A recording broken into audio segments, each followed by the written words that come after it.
আসসালামু আলাইকুম। অবিরাম বাংলা সংবাদে সবাইকে স্বাগত জানাচ্ছি। তানিয়া ইসলাম। রাত্রি শুরুতেই বিআরবি কেবল সংবাদ শিরোনাম। সাভারে জাতীয় স্মৃতিসৌধে মুক্তিযুদ্ধের শহীদদের প্রতি তারেক রহমানের শ্রদ্ধা। ১৯ বছর পর বাবার কবর জিয়ারত, লাখো মানুষের ভালোবাসায় সিক্ত।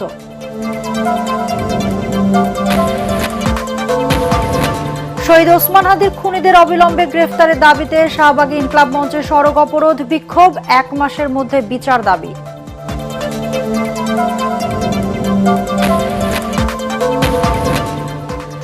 এবং ব্রাহ্মণবাড়িয়া ২ আসনে স্বতন্ত্র নির্বাচন করবেন রুমিন ফারহানা, প্রয়োজনে দল ছাড়ার ঘোষণা। জয়ের ব্যাপারে আশাবাদী জামায়াত প্রার্থী।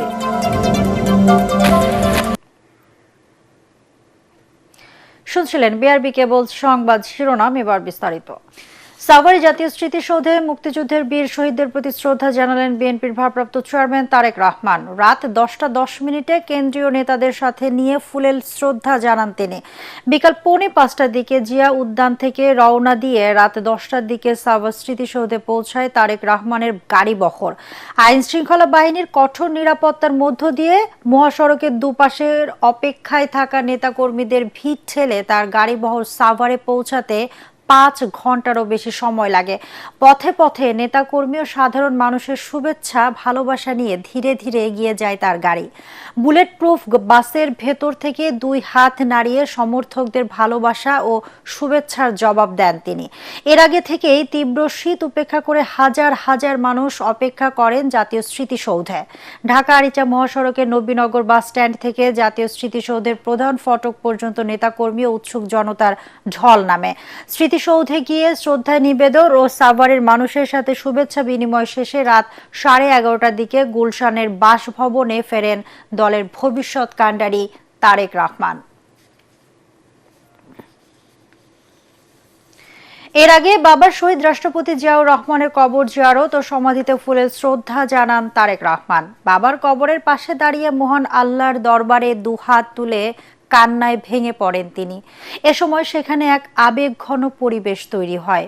এর আগে বিকালে হাজারো নেতাকর্মী ও সমর্থকদের জনস্রোত অতিক্রম করে গুলশানের বাসা ফিরোজা থেকে জিয়া উদ্যানে পৌঁছাতে 2 ঘন্টার বেশি সময় লাগে। পথে পথে মানুষের বাঁধ ভাঙা উচ্ছ্বাস আর অভিবাদনের জবাব দেন তারেক রহমান। আরও জানাচ্ছেন কামরুজ্জামান রাজীব।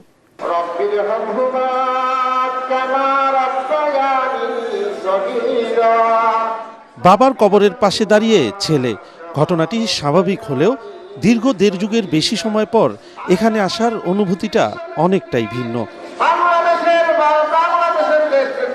সৃষ্টিকর্তার কাছে বাবার জন্য দোয়ার পর আবেগতাড়িত হয়ে পড়েন তারেক রহমান।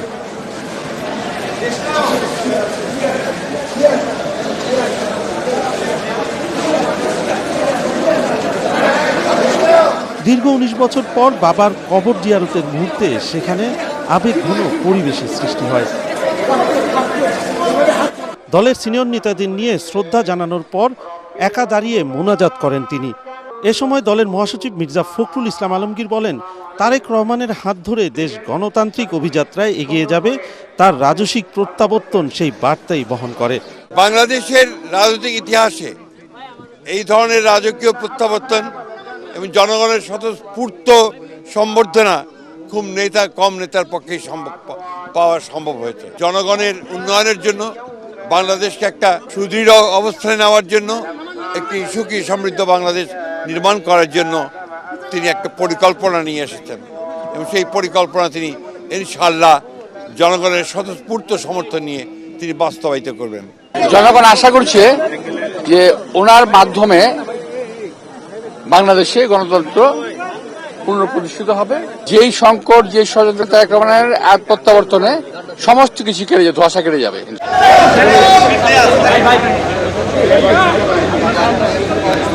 এর আগে বুলেট প্রুফ বাসে করে গুলশানের বাসা থেকে দুপুর 2:30টার দিকে বাবার সমাধিস্থল জিয়া উদ্যানের উদ্দেশ্যে রওনা হন তারেক রহমান।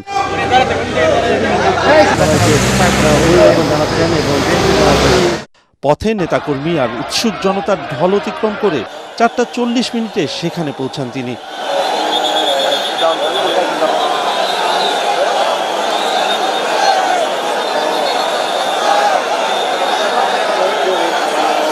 জনস্রোত ঠেলে ধীর গতিতে এগিয়ে যায় গাড়িবহর। এ সময় হাত নেড়ে মানুষের ভালোবাসা, আবেগ, উচ্ছ্বাস আর অভিবাদনের জবাব দেন বিএনপির ভারপ্রাপ্ত চেয়ারম্যান।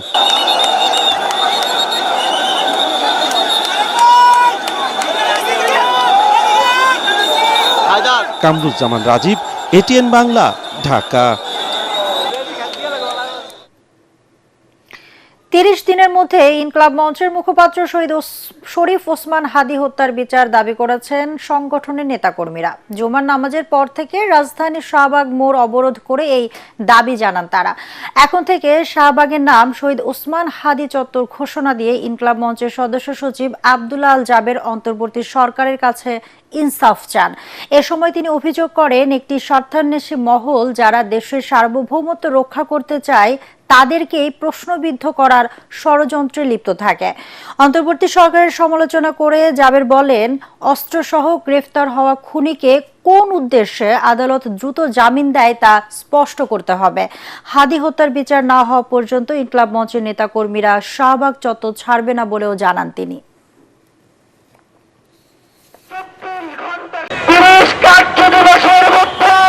ওসমান হাদীর খুনের বিচার কার্য সম্পন্ন করতে হবে, এটার ঘোষণা দিয়েছি আমরা 3 দিন আগে।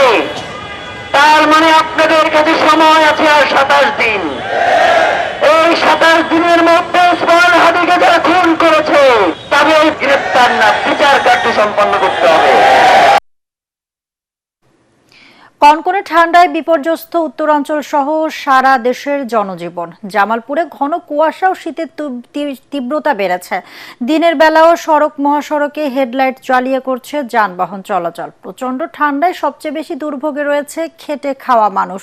শিশু ও বয়স্করা ডায়রিয়া এবং ঠান্ডাজনিত নানা রোগে আক্রান্ত হচ্ছে। জেলার হাসপাতালগুলোতে বাড়তে শুরু করেছে শীতজনিত রোগীর সংখ্যা। বরিশালে জেঁকে বসেছে শীত, দিশেহারা হয়ে পড়েছে ছিন্নমূল মানুষেরা। বরিশাল লঞ্চঘাট, বাস টার্মিনাল সহ বিভিন্ন জায়গায় শীত বস্ত্রহীনভাবে রাত্রি যাপন করছে অনেকেই। আগুন জ্বালিয়ে শীত নিবারণের চেষ্টা করছেন তারা। বরিশাল আবহাওয়া অফিস জানায়, সকালে জেলার সর্বনিম্ন তাপমাত্রা রেকর্ড করা হয়েছে 12.5 ডিগ্রি সেলসিয়াস। এদিকে ঘন কুয়াশার কারণে 15 ঘন্টা বন্ধ থাকার পর মানিকগঞ্জের পাটুরিয়া, রাজবাড়ী, দৌলদিয়া রুটে ও আরিচা ও পাবনার কাজিরহাটে ফেরি চলাচল শুরু হয়েছে। সকাল 8:45টার দিকে ফেরি চলাচল শুরু হয় বলে নিশ্চিত করেছেন বিআইডব্লিউটিসির ভারপ্রাপ্ত উপমহাব্যবস্থাপক আব্দুস সালাম।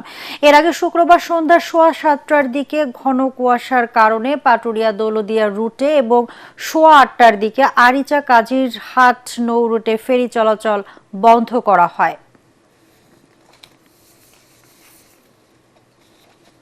এখন দেখবেন সালাম স্টিল ভোটের গাড়ি। ব্রাহ্মণবাড়িয়া 2 আসনে স্বতন্ত্র নির্বাচন করবেন বিএনপির সহ আন্তর্জাতিক বিষয়ক সম্পাদক ব্যারিস্টার রুমিন ফারহানা। তিনি জানান, প্রয়োজনে দল ছাড়বেন, তবুও নির্বাচন থেকে সরবেন না। এই আসনটি জমিয়তে উলামায়ে ইসলামের জুনায়েদ আল হাবিবকে ছেড়ে দিয়েছে বিএনপি। জয়ের ব্যাপারে শতভাগ আশাবাদী জামায়াতের প্রার্থী মাওলানা মুবারক হোসেন। ব্রাহ্মণবাড়িয়া প্রতিনিধি ইসাক সুমনকে সাথে নিয়ে মিজান শাহজাহানের রিপোর্ট। মেঘনা নদীর একপারে কিশোরগঞ্জের ভৈরব। সালাম স্টিল ভোটের গাড়ি নিয়ে সৈয়দ নজরুল ইসলাম সেতু পার হয়ে ওপারে যেতেই গাড়ির চাকা স্পর্শ করল আশুগঞ্জের মাটি। আশুগঞ্জ, সরাইল ও বিজয়নগর উপজেলার একাংশ নিয়ে সংসদীয় আসন ব্রাহ্মণবাড়িয়া 2। এই আসনে বিএনপি কোনো প্রার্থী দেয়নি। তাদের শরিক জুনায়েদ আল হাবিব খেজুরগাছ প্রতীকে নির্বাচন করবেন এখানে। আলেম যেহেতু দাঁড়াইছে, আশিকের রাসূল, আমরা ওনাকেই চাই। জুটের থেকে যেহেতু নির্বাচন দিছে, যেহেতু দলতে দিছে না, যেহেতু যোগ্য প্রার্থী দেখে আমরা ভোট দেব। দল মনোনয়ন না দিলেও স্বতন্ত্র নির্বাচন করবেন সংরক্ষিত আসনের সাবেক সংসদ সদস্য বিএনপি নেতা ব্যারিস্টার রুমিন ফারহানা। দল দলের মতন করে তাদের সিদ্ধান্ত নেবে, আমি আমার সিদ্ধান্ত আমার মতো করে নেব। আমি আমার নেতা কর্মীদের সঙ্গে কথা বলবো, তারা যদি বলে তাহলে আমি সেই পথে যাব, তবে নির্বাচন আমি করব। তবে আশুগঞ্জ উপজেলা বিএনপির সভাপতি শাহজাহান সিরাজ জানান, তাদের আসনে ব্যালট পেপারে ধানের শীষ থাকবে না, তারা খেজুর গাছের পক্ষেই কাজ করবেন। দলের সিদ্ধান্তই চূড়ান্ত। আমরা মনে করি দেশনায়ক জনাব তারেক রহমান দেশের সার্বিক অবস্থার কথা বিবেচনা করে জোটকে আসনটা ছেড়ে দিয়েছেন। দেশনায়ক জনাব তারেক রহমানের এই সিদ্ধান্তকে গ্রহণ করে নিয়েছে। ব্রাহ্মণবাড়িয়া 2 আসনে দাঁড়িপাল্লার প্রার্থী জেলা জামাতের আমির মাওলানা মোবারক হোসেন। 5 বছরে এই 55 বছরের যে গ্যাপগুলি অবহেলিত সংখ্যাটা বাদ দিয়ে এলাকার জনমানুষের চাহিদা পূরণের সক্ষম হবে ইনশাআল্লাহ।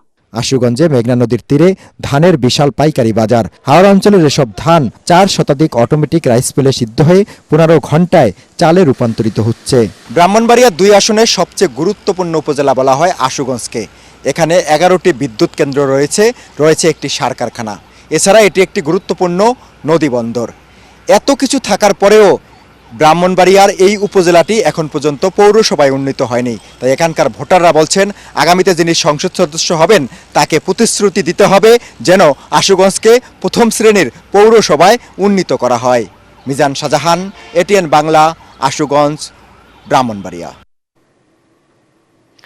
নির্বাচনের প্রচারণায় ব্যস্ত সময় পার করছেন ভালুকা উপজেলা নিয়ে গঠিত ময়মনসিংহ 11 আসনের প্রার্থীরা।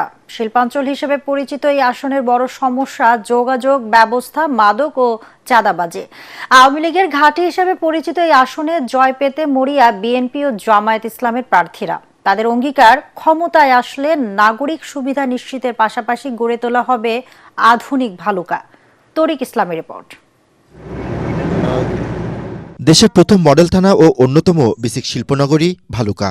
রাজধানী ঢাকা থেকে 70 কিলোমিটার দূরে ময়মনসিংহের অন্তর্গত ভালুকা উপজেলা নিয়ে গঠিত ময়মনসিংহ 11 আসন। এই আসনে মোট ভোটার সংখ্যা প্রায় 3.5 লাখ।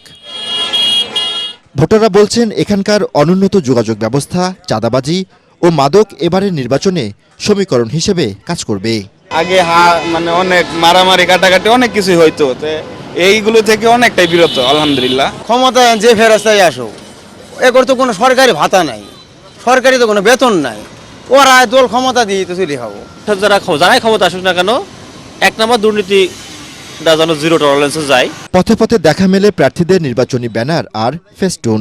ভোটযুদ্ধে জয়ী হতে চলছে উঠান বৈঠক ও প্রচারণা। নির্বাচনে জয়ী হলে আধুনিক ভালুকা গড়ার প্রত্যাশা বিএনপি ও জামায়াতের মনোনীত প্রার্থীদের। রাজধানী ঢাকার পরে এই ভালুকাকে সারা বাংলাদেশের মধ্যে সবচাইতে বড় উপশহর হিসাবে আমরা এই ভালুকাকে প্রতিষ্ঠিত করতে চাই। আধুনিক শিল্প সমৃদ্ধ শিক্ষানগরী হিসাবে আলোকিত ভালুকা আমরা করতে চাই। সবার কাছেই যাচ্ছি এবং এই মেসেজটা পাচ্ছি যে আমরা 100% ইনশাল্লাহ আমরা জয় লাভ করতে পারবো। ভালুকার বেশিরভাগ ব্যবসায়ী তারা জানে যে জামাত ইসলামের যদি এমপি নির্বাচিত হয় তাহলে আমার চাঁদা দেওয়া লাগবে না। এই যে পরিবহন সেক্টর বলেন, প্রত্যেকটা সেক্টরে বলেন, এগুলো অব্যাহত আছে 54 বছরই। এলাকা ও জীবনমান উন্নয়নের যোগ্য প্রার্থীকে বেছে নেওয়ার কথা জানান ভোটার ও সাধারণ মানুষ। রাজধানীর খুব কাছে হলেও উন্নয়নের ছোঁয়া থেকে বঞ্চিত ময়মনসিংহের ভালুকা উপজেলা। এই উপজেলাটি মূলত আওয়ামী লীগের ঘাঁটি থাকলেও এবারের ভোটযুদ্ধ হতে যাচ্ছে বিএনপি ও জামাত মনোনীত প্রার্থীর মাঝে। এরই মধ্যে এই এলাকার ভোটাররা করছেন নানান সমীকরণ। তারা বলছেন এলাকার যোগাযোগ ব্যবস্থার উন্নয়ন, মাদক নির্মূল ও সন্ত্রাস দমনে যারাই ভূমিকা রাখবে তারাই এগিয়ে যাবে আগামীর ভোটযুদ্ধে। তরিক ইসলাম, এটিএন বাংলা, ময়মনসিংহ, ভালুকা। ফরিদপুরের চরাঞ্চলে ক্রমেই বাড়ছে সরিষার চাষ। স্বল্প খরচে অধিক লাভজনক হওয়ায় দিন দিন সরিষার আবাদে ঝুঁকছেন এখানকার কৃষকেরা। গত বছর সরিষার দাম ভালো পাওয়ায় এবছর লক্ষ্যমাত্রা ছাড়িয়েছে উচ্চ ফলনশীল জাতের সরিষার আবাদ। তবে মৌসুমের শুরুতেই সারের দাম বাড়ায় সরিষা আবাদে হিমশিম খেতে হচ্ছে কৃষকদের। ফরিদপুর থেকে কামরুজ্জামান সোহেলের পাঠানো তথ্য ছবি নিয়ে আরো জানাচ্ছেন আশিকুর রহমান। বিদেশ থেকে ভোজ্য তেলের আমদানি নির্ভরতা কমিয়ে আনতে ফরিদপুরের চরাঞ্চলের এক ফসলি জমিতে ক্রমেই বাড়ছে সরিষার আবাদ। গেল বছর সরিষা বিক্রি করে লাভবান হওয়ার পাশাপাশি সরিষার তেলের চাহিদা বৃদ্ধি পাওয়ায় চরাঞ্চলের কৃষকরা সরিষা আবাদে বেশ আগ্রহী হয়ে উঠেছেন। চরাঞ্চলের জমি থেকে পানি নেমে যাওয়ার সাথে সাথে চলতি মৌসুমে জেলায় উচ্চ ফলনশীল জাতের বিনা, 4, 9, 10, 11 বাড়ি জাতের সরিষা, টরি জাতের ও রাই 5 সরিষার আবাদ করেছেন কৃষকরা। গতবারের চেয়েও এবার বেশি ফলনের আশা করছেন তারা। তবে সারের দাম বৃদ্ধি পাওয়া সহ উৎপাদন খরচ বেড়ে যাওয়ায় কপালে চিন্তার ভাঁজ পড়েছে কৃষকদের। সার ওষুধের দাম বাড়তি দিয়ে শস্য ক্ষেত করে জুটতেছি না। ফলন ভালো সম্ভাবনা আছে যদি বাজার দর ভালো পাই। এবার শস্যের দাম ভালো হয়েছে, এবার থেকে আবার বেশি করে করছি। চাহিদা বৃদ্ধি পাওয়ায় আমরা এবছর শস্যাঘাত করছি, যদি দাম এরকম আরো বৃদ্ধি পায় তাহলে আমরা আরো লাভবান হব। সরিষার ফলন বৃদ্ধিতে জমিতে অতিরিক্ত সার ব্যবহার না করার পরামর্শ দেয়া সহ সকল ধরনের সহযোগিতা করা হচ্ছে বলে জানালেন এই কৃষি কর্মকর্তা। আমাদের যে উঠান বৈঠকগুলো আছে এবং বিভিন্ন মিটিং আছে, কৃষকদের সবসময় বলছি যে সরিষা চাষে যেন তারা অতিরিক্ত কোনো সার ব্যবহার না করে, সেক্ষেত্রে ফলন যেমন কমবে তেলের পরিমাণও কমে যাবে। জেলায় এবছর 14,463 হেক্টর জমিতে সরিষার আবাদ করা হয়েছে।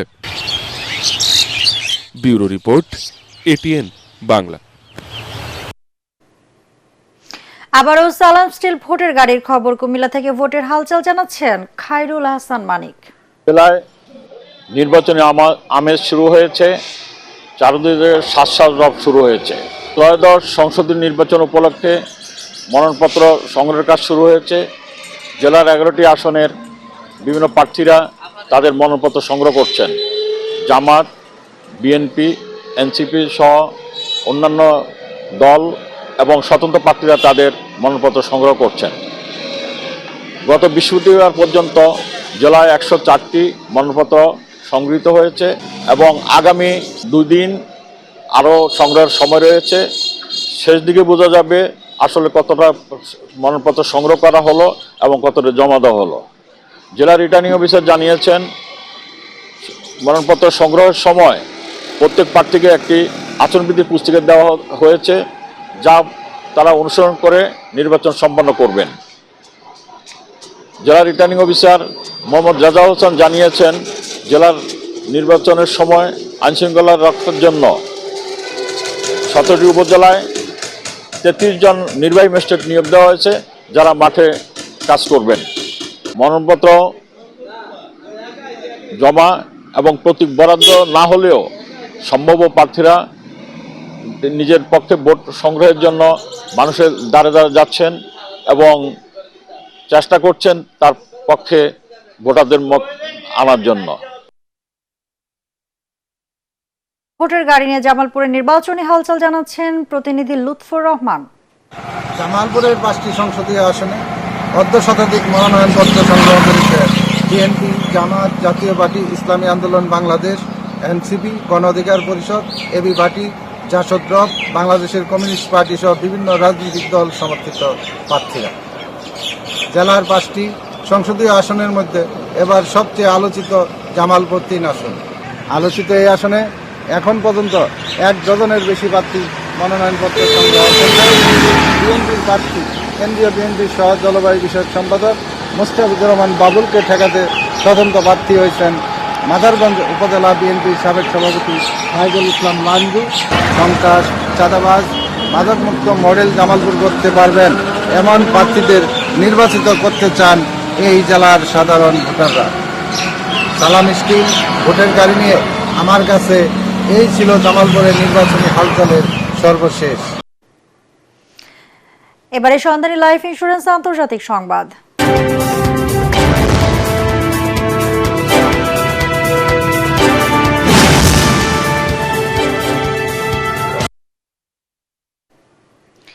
মালয়েশিয়ার সাবেক প্রধানমন্ত্রী নাজিব রাজ্জাককে দুর্নীতি মামলায় আরো 15 বছর।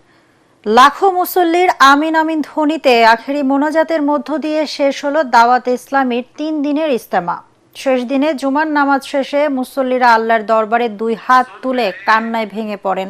এ সময় ইসলামের জীবন বিধান মেনে সারা বিশ্বে নেকির দাওয়াত পৌঁছে দিতে মহান রবের সাহায্য চান তারা। দেশ, জাতি ও মুসলিম উম্মার সুখ, শান্তি, সমৃদ্ধি, ফিলিস্তিন সহ বিশ্বের নির্যাতিত মুসলমানদের নিরাপত্তা চেয়ে আখেরি মোনাজাত পরিচালনা করেন দাওয়াতে ইসলামী বাংলাদেশের নিগ্রান আব্দুল মুবিন আত্তারি। মূল বয়ান করেন দাওয়াতে ইসলামী সারা বিশ্বের নিগ্রান আল্লামা মোহাম্মদ ইমরান আত্তারি। এবারে খেলার খবর।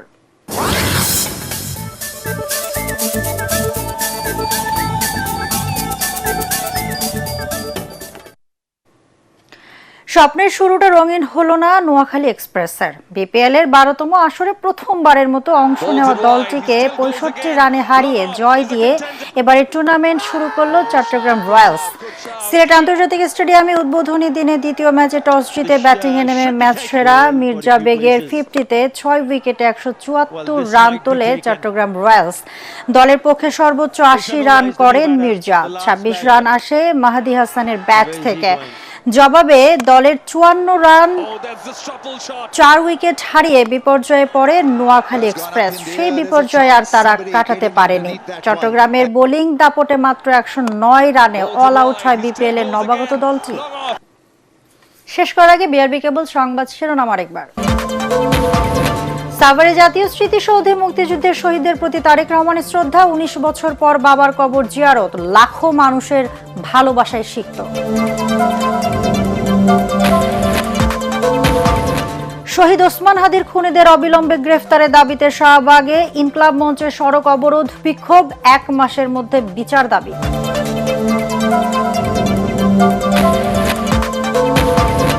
এবং ব্রাহ্মণবাড়িয়া 2 আসনে স্বতন্ত্র নির্বাচন করবেন রুমিন ফারহানা। প্রয়োজনে দল ছাড়ার ঘোষণা। জয়ের ব্যাপারে আশাবাদী জামায়াত প্রার্থী।